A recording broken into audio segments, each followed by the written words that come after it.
A child with ADHD will receive an estimated 20,000 corrective or negative messages by age 10, this according to William Dodson, a noted psychiatrist.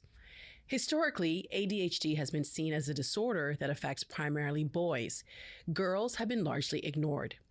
Consider that while the symptoms of ADHD were first identified back in 1798, it wasn't until the 1990s that science began to study how ADHD presents in girls and how it might be affecting them. ADHD was formally recognized as a mental disorder by the American Psychiatric Association, the APA, in the 1960s. And back then, it was called a, quote, hyperkinetic reaction of childhood. It would later be called ADD, or attention deficit disorder. In 1987, the APA changed the name to ADHD, or attention deficit hyperactivity disorder.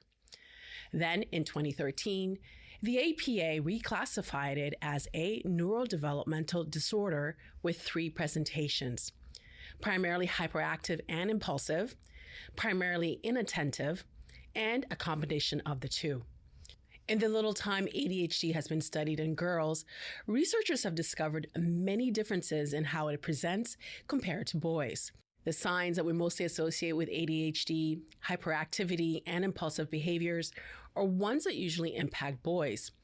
In girls, it's often the second subset, an internal presentation: daydreaming, self-blame, masking, and disassociation.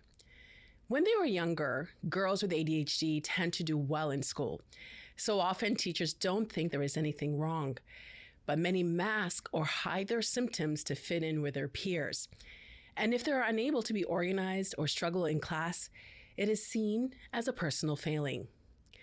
Experts say ADHD is just as prevalent with girls as it is with boys, but girls are underdiagnosed. And that, quote, boys and men are more likely than girls and women to be referred for services, even when their symptom profiles are exactly the same. Until 1999, 81% of ADHD studies were on men. So it is easy to see how ADHD presentation in women was not recognized or understood. But in the 1990s, Dr. Stephen Hinshaw led groundbreaking research on how ADHD impacts girls, and the study has become known as the BGALS, or Berkeley Girls Study. The BGALS study was a milestone and helped to establish ADHD as a serious condition for women and girls. In an interview on the podcast Hyperfocus with Ray Jacobson, Dr. Hinshaw said this: "For way too long, clinicians have thought, well, it must be depression and anxiety that goes along with being female. ADHD is a guy thing." Dr. Hinshaw explained that undiagnosed ADHD in girls can have, quote, devastating consequences. The BGAL study found that girls with the combined type of ADHD were at a higher risk of self-harming or attempting suicide.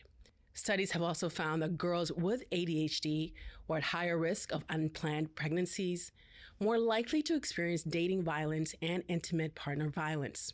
Teens with ADHD are more likely to become pregnant and, quote, are more likely to exhibit riskier sexual behaviors.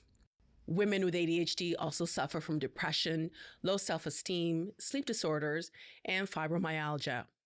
A study published in the British Journal of Psychiatry in January 2025 found that women with ADHD have a shorter lifespan, 9 years shorter than women without.